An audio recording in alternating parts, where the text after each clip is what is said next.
47장입니다.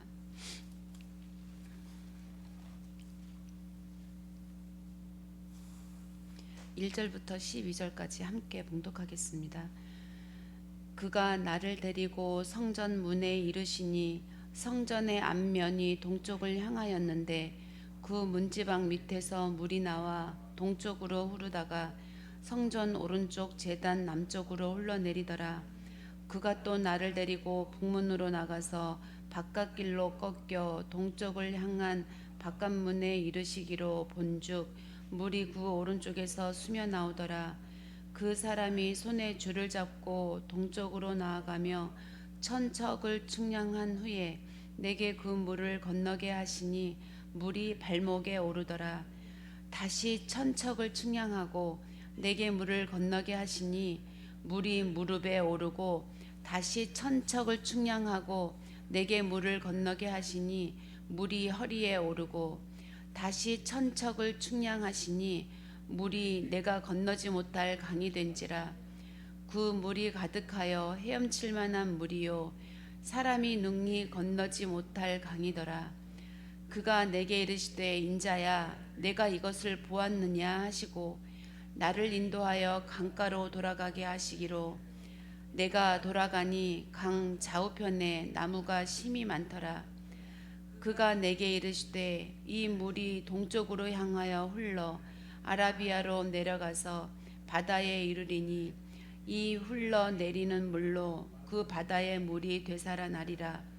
이 강물이 이르는 곳마다 번성하는 모든 생물이 살고 또 고기가 심이 많으리니 이 물이 흘러 들어가므로 바닷물이 되살아나겠고 이 강이 흐르는 각처에 모든 것이 살 것이며 또 이 강가에 어부가 설 것이니 엔게디에서부터 에네글라임까지 굼을 치는 곳이 될 것이라. 그 고기가 각기 종류를 따라 큰 바다의 고기같이 심이 많으려니와 그 진펄과 개펄은 되살아나지 못하고 소금 땅이 될 것이며 강 좌우가에는 각종 먹을 과실나무가 자라서 그 잎이 시들지 아니하며 열매가 끊이지 아니하고 달마다 새 열매를 맺으리니 그 물이 성소를 통하여 나옴이라. 열매는 먹을 만하고 그 잎사귀는 약재료가 되리라. 아멘.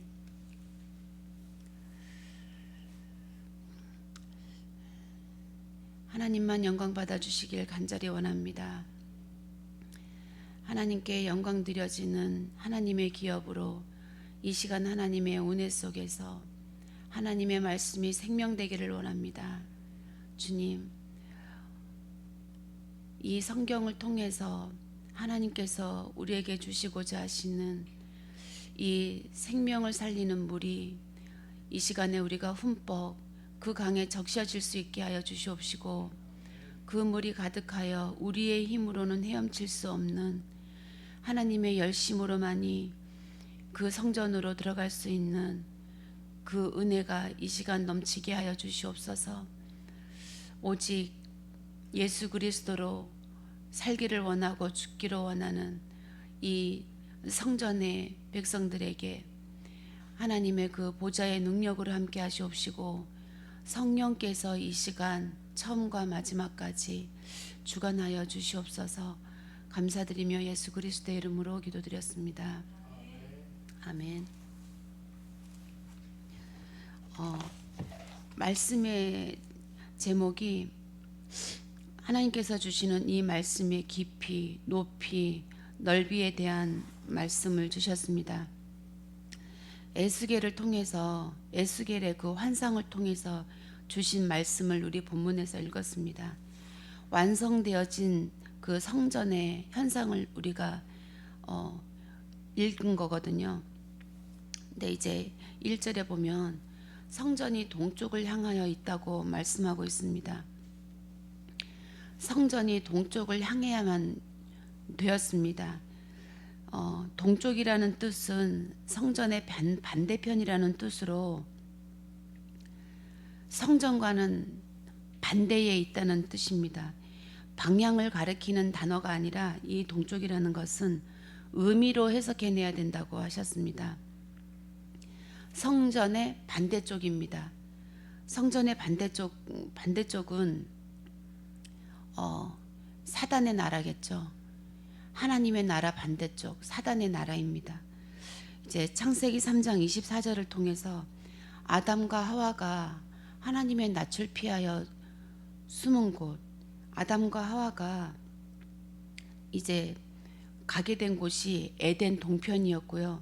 4장 16절에는 가인이 여호와 앞을 떠나서 에덴 동쪽 놋 땅에 거주했다고 말씀하고 계시고, 창세기 11장 2절에는 바벨탑을 세웠던 이 니무롯의 사람들이 하나님의 반대편인 동편을 향해서 계속 전진했다고 합니다. 그래서 신할 평지에서 바벨탑을 쌓게 되잖아요. 이렇게 창세기를 통해서 동쪽이라는 뜻, 성전의 반대편에 있는 말씀을 주셨습니다. 이게 하나님을 떠난 인간들이 동편을 향해서 다 갔어요. 아브라함과 롯이 땅을 분배할 때도 롯이 정말 기름진 땅, 그 롯 동쪽 동편을 선택하잖아요. 그래서 우리가 이거 동쪽이라는 뜻을 방향으로 보는 것이 아니라, 단어로 보는 것이 아니라 의미로 본다는 것이 이게 얼마나 중요한 것인지 우리가 알고 있는 줄 믿습니다. 동쪽의 의미가 그렇게 무서운 의미입니다. 목사님께서 또 갈라디아서 44장을 통해서 말씀을 하셨는데요. 동편에서 물이 시작되었다는 말씀을 또 하셨습니다. 44장을 읽어보니까 이런 말씀이 있더라고요. 성전에서 하나님의 영광이 떠났다가 동편에서 또 하나님이 들어오셨다. 이런 말씀이 있어서 이 예수님의 사역이 동편에서 시작되었다는 의미로 말씀하신 것입니다. 예수님의 시작은 하나님의 반대편인 세상 죄악으로 가득한 곳이었습니다. 회칠한 무덤과도 같은 그 세상이었지요. 그분이 우리를 위해서 죽으시기로 작정하시고 이 동편에서 성전을 향해 가시는 겁니다. 세상 것을 가지고는 성전으로 들어갈 수가 없기 때문에, 하나님을 떠난 죄값이 죽음이기 때문에 죽어야만 들어갈 수 있는 곳이잖아요, 하나님의 나라가. 그래서 이런 생각이 들더라고요. 하나님께서 성전을 통해서 동서남북을, 그리고 에덴에서 네 갈래의 길을, 강을 준비하셔서 흐르게 하셨던 것처럼 성전을 통해서 네 갈래 물이 흘러 강을 이루고, 그 강이 어디까지, 우리 스스로는 헤엄칠 수 없는, 물이 차서 우리가 움직일 수 없는 자리까지 인도합니다. 거기서 우리가 죽느냐 사느냐의 문제 속에 있겠죠. 그때 우리가 우리의 힘을 빼고 오직 하나님을 의지했을 때 우리는 물에 뜨게 됩니다. 그리고 목적지인 성전에까지 가게 되지요. 근데 예수님께서 동편에서 물이 되어져서 성전으로 들어가게 되신 이유가 또 있는 것 같더라고요. 그렇게 우리가 죽어졌을 때에 동편에서 우리의 죄가 있었지만, 우리가 있는 이 동편에서 우리가 죽어져서 이제 성전으로 들어가게 되어지는 것입니다. 이 죽음의 일들을 통해서 부활의 일이 일어나는 것이지요. 그래서 세상의 것은 모두 죽어야만 되는 것입니다. 내 것은 다 죽어야 됩니다. 사도 바울의 말처럼 이 땅에 대하여는 죽은 자가 되어야 되고요, 하나님께 대하여는 살아있는 자가 이 성전에 들어갈 자격, 하나님의 자녀가 되어지는 것입니다. 죽음이라는 의미가 너무나 아프고 고통스럽지만, 생명이 뭡니까? 생명. 다시 살아난다는 뜻입니다. 이 뜻이 이해된다면 이후로의 죽음의 고통은 우리에게 어떤 것이 되겠습니까? 감사가 되어지고 축복이 되어지고 영광이 되어지고 힘이 되어지는 것입니다. 저도 죽지 않기 위해서 발버둥을 쳤죠. 제가 가지고 있던 거, 원했던 거, 제가 소원했던 거 10가지 중에 한 가지는 주시겠지, 그런 생각을 한 적이 있었어요. 하나님, 내가 하나님 앞에 내가 10가지를 소원했다면 그리스도를 인격적으로 만나서 내가 이 10가지를 이루실 줄을 믿습니다. 이렇게 기대했었거든요. 근데 하나님께서는 하나 죽이고 하나 죽이고 또 없애고 또 없애더니 9가지를 다 없애겠다는 말씀을 주시더라고요. 근데 제가 놓칠 수 없는 것 한 가지는 설마 이건 주시겠지 했었어요. 근데 그 설마 하나를 버리기까지 많은 시간이 걸렸습니다. 나의 것은 다 악이라는 것입니다. 내가 그 한 가지를 원했다 하더라도 그 한 가지의 시작은 악이라는 겁니다. 죄악, 사단. 그래서 그 하나까지도 없애는 거예요. 그러면 하나님께서 내가 원하는 10가지를 다 없애시고 하시는 일이 무엇이냐? 그 10가지를 완전하게 하시는 겁니다. 우리가 하나님의 자녀로 완전해지는 겁니다. 죽음과 죄악과 사단이 아직도 살아서 역사하는 이유가 우리가 완전한 자리로 인도받기 위해서 존재하는 거라는 말씀을 강단을 통해서 계속 처음부터 지금까지 주시고 계십니다. 우리가 이제 정말 성전 반대편에 있다는 것을 우리가 기억해야 되겠고요. 성전 반대편에 있는 것에 대해서 어쩔 수 없는 일이지만 우리는 애통함을 가져야 됩니다. 그 애통함 속에서 우리는 그 물에 잠겨서 힘을 뺄 수 있을 거라는 생각이 듭니다.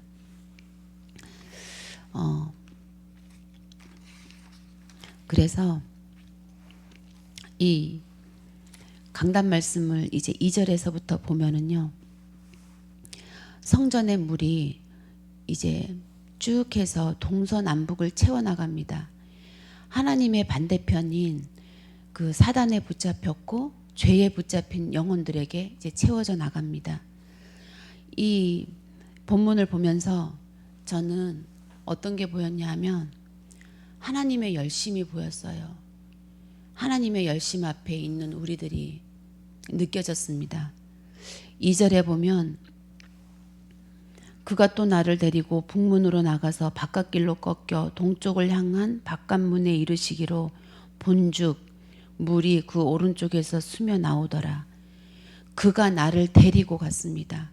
천사가 에스겔을 데리고 다니고 있는 중인 거죠. 천사가 에스겔을 데리고 나갔어요. 에스겔이 나간 게 아닙니다. 천사가 왔고요. 예수님이 오셔서 우리를 만나 주셨고 우리를 데리고 다니십니다. 그리고 대문에 이르게 하셨고 보게 하셨습니다. 그래서 본죽 이랬거든요. 본죽 성전에서 나오는 물이 어떻게 인도돼 받아져 가는지를 보게 되어집니다. 그래서 우리가 해야 할 일은 우리에게 보게 하실 때 성령께서 우리로 하여금 보게 하실 때에 우리는 봐야 되지요. 하나님의 움직임을 봐야 됩니다. 하나님의 음성을 들어야 됩니다. 하나님의 열심 앞에 집중되어져야 됩니다. 하실 거예요. 하실 건데 우리가 해야 할 일은 집중해야 하는 것입니다. 집중한다는 것이 얼마나 어렵습니까? 24 되어진다라는 것, 24 기도가 되어진다라는 것에 대해서 저도 도전을 해봤고 지금도 도전 중에 있고 인도받아 가는 중에 느끼는 것은요. 그런 것 같더라고요. 그냥 내가 인위적으로 처음에는 인위적으로 하겠죠. 그리스도 살아계신 하나님의 아들 그는 그리스도시요. 계속 하겠죠. 근데 이 한마디 딱 고백할 때 마음에서 그 울리는 뜨거운 것이 그것이 있더라고요. 그래서 우리가 24라는 것이 그 뜨거움이 이끌어가는 거라는 생각이 들었습니다. 그래서 우리가 해야 할 것은 집중해야 되는 것입니다. 하나님의 열심이잖아요. 그러면 우리의 열심은 어디로 인도받아 가겠습니까?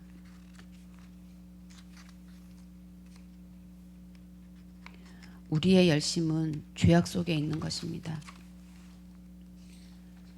우리의 열심은 죄에 붙잡힌 상태고요.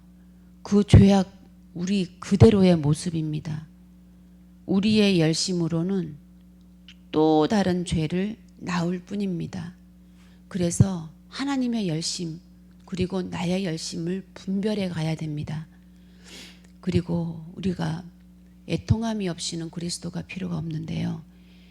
나의 애통함은 사단의 길입니다. 사단의 것입니다. 이 나의 애통함의 그 결말은 사단의 뜻대로 되어지는 건데요. 분열되어지는 거예요. 하나가 되지 못합니다. 저는 나의 애통함을 수없이 가졌었기 때문에 하나님의 애통함을 달라고 기도하고 있습니다. 사단에서 빠져나오는 것이 우리의 일이기 때문입니다. 그래서 애통함이 생겼을 때 분별하려고 했습니다. 이것이 나의 애통함인지 하나님의 애통함인지 여쭤보죠. 그래서 분별이 있어야 되겠고요. 그리고 우리에게는 눈물이 있는데요. 나의 눈물 속에는 하나님의 주권이 없습니다. 그렇다고 눈물을 흘리면 안 된다는 것이 아니라 우리에게서 눈물이 흐를 때에 이것이 나만의 눈물인지 하나님의 눈물인지 이게 들여다봐지고 분별되어져야 된다는 생각을 해봤습니다. 하나님의 약속에 없는 상태에서 흘리는 눈물이 있습니다. 그냥 애통한 거죠. 저도 생각만 해도 애통한 일이 있습니다.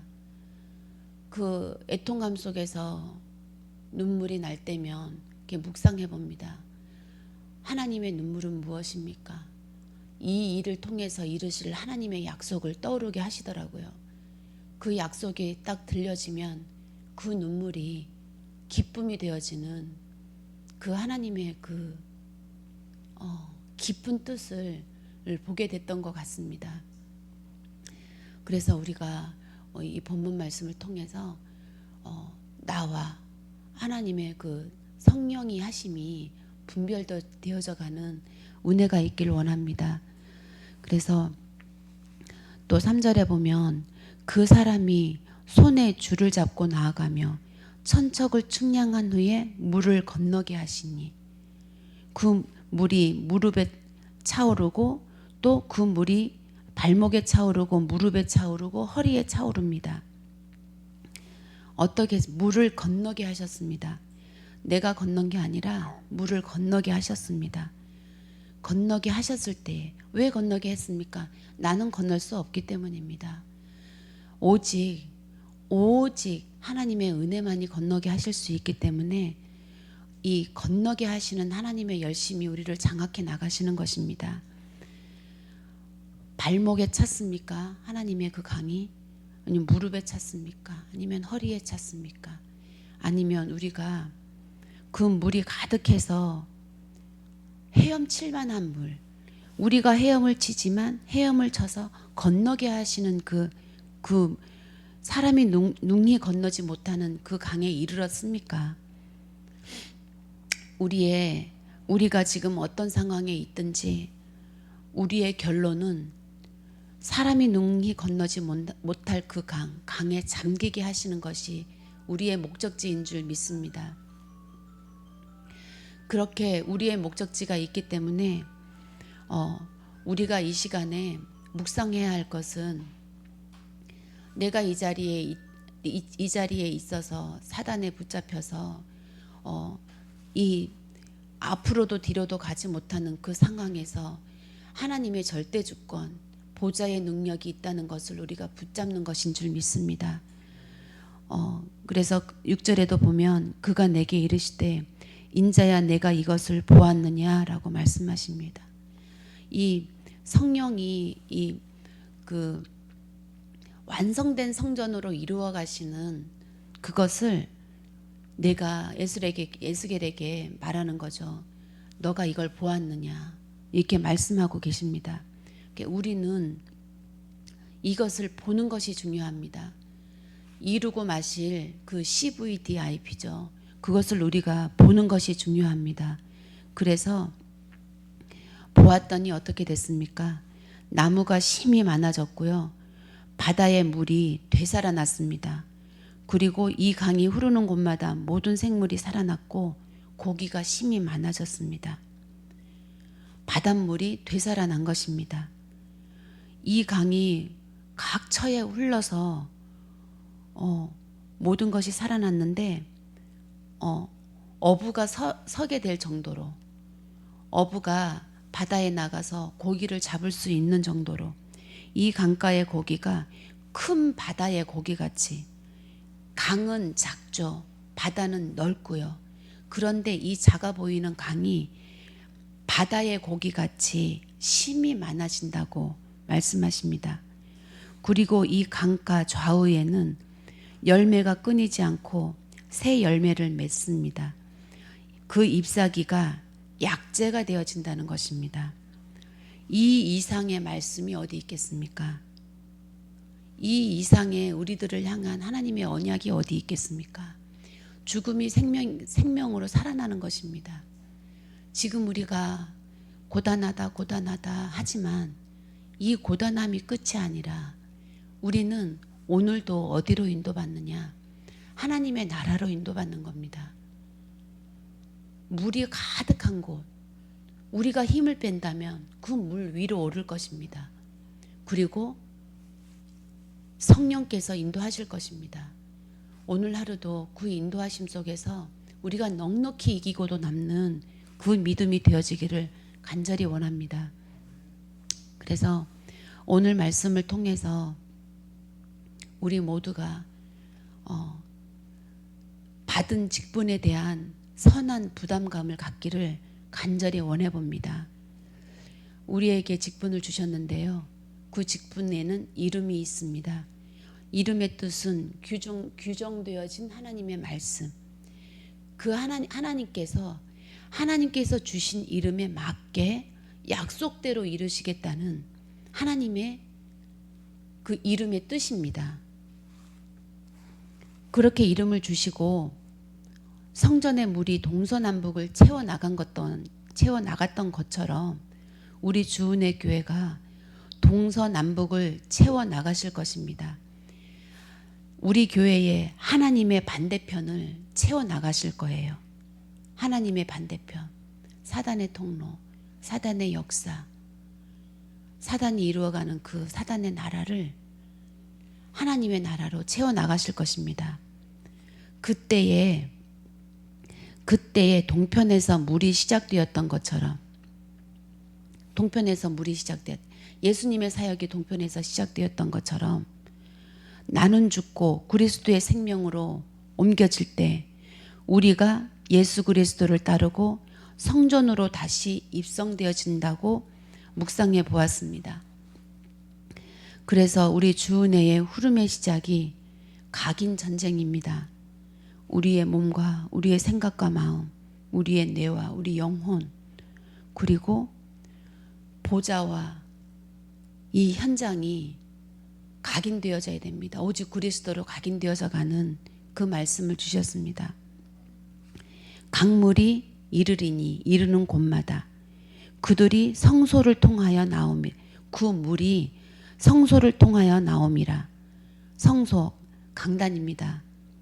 망대, 안테나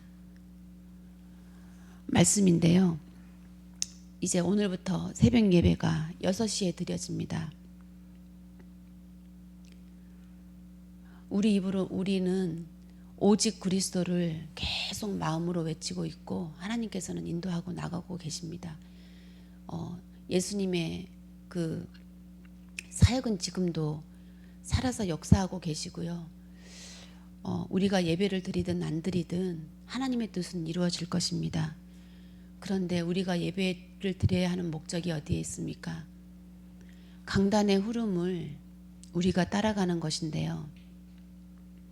예배의 자리에 나와서 강단의 말씀을 들을 때 우리에게 각인되어지는 것이 다릅니다. 그래서 예배를 6시에 드리는데요.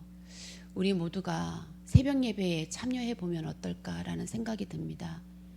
참여했을 때에 그 은혜가 다르다는 것은 우리 모두가 알고 있습니다. 한번 도전해 보는 일이 있었으면 좋겠습니다. 하루가 되었든 이틀이 되었든. 저도 도전하지 못하는 사람인데 저는 어쩔 수 없이 인도받는 게 뭐 도전한 사람처럼 그냥 좀 되어진 부분이 있거든요. 근데 저는 그렇게 도전하지 못하는 그게 있을지 모르지만 우리 다른 분들은 많은 것에 도전을 했고 또 인도를 받고 있고 그런 모습을 저는 굉장히 많이 봅니다. 그래서 예배에도 도전해 보시기를 간절히 원합니다. 그래서 6시 예배에 정말 우리가 예배로 하나가 되어지고 말씀을 들었을 때 첫 번째 각인되어지고 현장에 나갔을 때 두 번째 각인되어지고 그리고 회개하여 돌아올 때 세 번째 각인되어지고 현장에서 복음을 전파할 때 네 번째 각인되어지고 그렇게 각인되어져 한 번 각인되어진 것으로 말씀 듣고 한 번 각인되어진 것으로 우리가 세상을 이길 수는 없지 않습니까? 그래서 각인 전쟁이라고 하는 것 같습니다. 오늘도 이 영적인 분별 속에서 사단의 나라냐 하나님의 나라냐 내가 하나님의 생각이냐 성령의 생각이냐 분별되어지는 이 속에서 각인 전쟁 속에서 승리하기를 간절히 소망하며 기도해 봅니다. 아멘. 기도하고 마치겠습니다. 하나님 감사합니다. 우리의 실력으로는 도저히 불가능하기에 보게 하시고 건너게 하시고 물에 잠기게 하시고 하나님의 절대적인 주권 속에서 하나님의 열심으로 우리들을 이 세간들을 강탈해 오시는 것을 우리가 강단 말씀을 통해서 오늘 본문 말씀을 통해서 듣고 깨달았습니다. 오늘도 주님께 기도하옵는 것은 우리의 이 본질 사단의 본질을 깨닫고 우리의 눈물과 우리의 통함과 우리의 열심이 오직 하나님의 속한 열심으로 주님 나아오기를 간절히 원합니다. 정말 재창조되어지는 은혜가 있기를 간절히 원합니다. 주님 언제 되어질까요? 믿을 때 되어진다고 하였습니다. 믿어지게 하여 주시옵소서. 이 말씀이 믿어져서 성령이 역사할 수밖에 없는 동쪽에서 물이 흘렀던 것처럼 예수님께서 동쪽에서 사역이 시작하셨던 것처럼 우리의 시작이 동쪽이지만 저 서쪽 맨 끝을 향하여 아버지 달려가고 있는 것을 믿습니다. 주님 승리할 수 있도록 각인 전쟁에서 승리할 수 있도록 역사하여 주시옵소서. 우리 교회에 메이슨 운동 영적인 메이슨 운동을 할 수 있는 깃발이 세워졌습니다. 아버지 그것을 기억하면서 아버지 오늘도 우리에게 주신 사명 그리고 사역 오직 되어질 수 있는 이 각인 전쟁에서 승리할 수 있도록 은혜 허락하여 주시옵소서. 연약한 자를 돌보게 하시옵시고 또한 육신이 연약한 자를 위하여 기도할 수 있게 하시옵시고 하나님의 뜻이 어디 있는지 먼저 깨달아서 기도 속에서 응답을 받고 아버지 권면하며 오직 예수 그리스도가 살아 숨쉬는 아버지 그 강으로 우리 모두가 모일 수 있도록 역사하여 주시옵소서. 감사드리며 예수 그리스도의 이름으로 기도드렸습니다. 아멘.